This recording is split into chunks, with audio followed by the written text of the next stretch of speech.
এই মুহূর্তে রাজবাড়ীর দৌলতদিয়া ঘাটে আছেন সহকর্মী রাইদুল ইসলাম শুভ। সরাসরি যাচ্ছি তার কাছে। উদ্ধারকারী জাহাজ হামজা কিন্তু ইতিমধ্যে সেই বাসটিকে শনাক্ত করতে পেরেছে। ইতিমধ্যে আমরা দেখতে পাচ্ছি যে বাসের যেই ডুবে যাওয়া বাসটি, সেই বাসটিতে কিন্তু তাদের যে রশি, সেই রশি দিয়ে বেঁধে ফেলেছে এবং সেই ওঠানোর জন্য যে কার্যক্রম, সেই কার্যক্রমটি কিন্তু শুরু করে ফেলেছে। এখানে কিন্তু আমরা যেমনটা দেখতে পাচ্ছি যে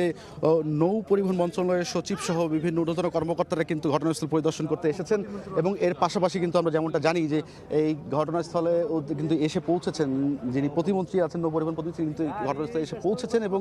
সেই উদ্ধার কাজে যেন কোনো ধরনের বিঘ্ন না ঘটে বা পুরোপুরিভাবে যেন সর্বোচ্চ চেষ্টা চালিয়ে যাওয়ার জন্য পুরোপুরিভাবে নির্দেশনা আমরা যেমনটা দেওয়া হয়েছে। এবং আইনশৃঙ্খলা বাহিনী যারা উদ্ধার কাজে যোগ দিয়েছেন, বিশেষ করে ফায়ার সার্ভিস, নৌ পরিবহন বা নৌ পুলিশ, এর পাশাপাশি দেখা যাচ্ছে কোস্টগার্ড সহ অন্যান্য যে সকল সংস্থাগুলো আসলে উদ্ধার কাজে যোগ দিয়েছে, তারাও কিন্তু আসলে সর্বাত্মক চেষ্টা চালিয়ে যাচ্ছে এবং 3টি অ্যাম্বুলেন্স কিন্তু প্রস্তুত রাখা হয়েছে। অর্থাৎ এখানে যেহেতু 40 জনের বেশি সংখ্যক যাত্রী নিয়ে বাসটি ডুবে গিয়েছিল সে সময়, যে কারণে তাদের সেই কতটুকুই আসলে আমরা বডি উদ্ধার করা হবে, সেই বডিগুলো উদ্ধারের জন্য কিন্তু আমরা দেখতে পাচ্ছি যে ইতিমধ্যে কয়েকটি অ্যাম্বুলেন্স কিন্তু প্রস্তুত রাখা হয়েছে এবং সেই যে আমরা এই মুহূর্তে যেটি দেখতে পাচ্ছি রশি, সেই রশিটি দিয়ে কিন্তু এর আগে অর্থাৎ 5-10 মিনিট আগে কিন্তু রশিটি তোলা হয়েছিল, কিন্তু আবারও আমরা দেখতে পাচ্ছি যে নতুনভাবে ওঠানোর জন্য তারা চেষ্টা করছে। অর্থাৎ যে উদ্ধারকারী জাহাজ যে হামজা, সেই হামজার ক্রেন দিয়ে কিন্তু আস্তে আস্তে আমরা দেখছি যে আবারও কিন্তু সেই হামজা প্রস্তুতি নিয়ে ফেলেছে এবং ক্রেনটি উপরের দিকে কিন্তু আস্তে আস্তে ওঠানো হচ্ছে। আমরা এর আগে অর্থাৎ যেই 10 মিনিট আগের কথা বলছিলাম যে বাসটার পেছনের যে অংশ, সেই পেছনের অংশটা কিন্তু কিছুটা পানির নিচে আমরা দেখতে পেয়েছিলাম। তারপরে উঠাতে গিয়ে দেখা যাচ্ছে সেই বাসটি কিন্তু আটকা পড়ায় আবারও কিন্তু হচ্ছে সেই বাসটি ছেড়ে দিয়ে, রশিটি ছেড়ে দিয়ে তাদের যে নিয়ন্ত্রণের জন্য আনার জন্য যেমন ভাবে প্রয়োজন, সেই প্রয়োজনটির জন্য আবারও প্রস্তুতি নিয়েছে। আমরা যেমনটা বলছিলাম যে এরই মধ্যে কিন্তু ঘটনা ঘটার পরে উদ্ধারের কাজে যোগ দিয়েছিল যে সকল সংস্থাগুলো, সেগুলোর উদ্ধার কাজ পরিদর্শনে এসেছেন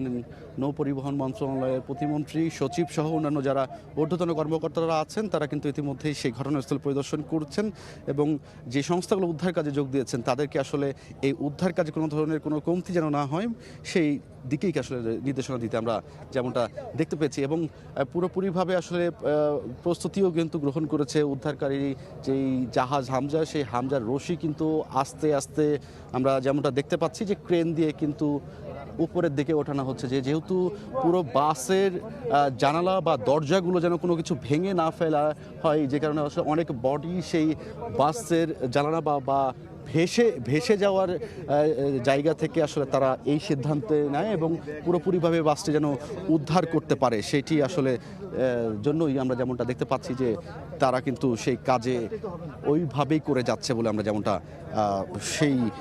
দেখতে পেয়েছি। এখন পর্যন্ত যদি আমরা বলতে চাই, এই ঘটনায় 5 জনকে বিকেলের দিকে উদ্ধার করা গিয়েছিল, তার মধ্যে 3 জনের সবশেষ খবর পেয়েছে এবং বাকিদেরকে কিন্তু আমরা জানি যে হাসপাতালে নেওয়া হয়েছে এবং আমরা দেখতে পাচ্ছি যে এখানে কিন্তু তাদের যেই সদস্য অর্থাৎ উদ্ধারকারী জাহাজের সদস্য সহ ফায়ার সার্ভিসের সদস্যরা আছেন বা এখানে যারা ঊর্ধ্বতন নৌ পরিবহন মন্ত্রণালয়ে যারা এসেছেন, তারা মূলতভাবে তারা আসলে পুরোপুরি এই উদ্ধার কাজে যেন বাধা না হয় সেই জন্য আসলে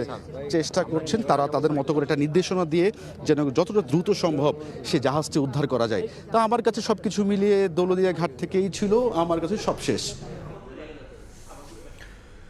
রাজবাড়ীর দৌলতদিয়া ঘাট থেকে মর্মান্তিক বাস ডুবির খবর জানাচ্ছিলেন সহকর্মী রাইদুল ইসলাম শুভ।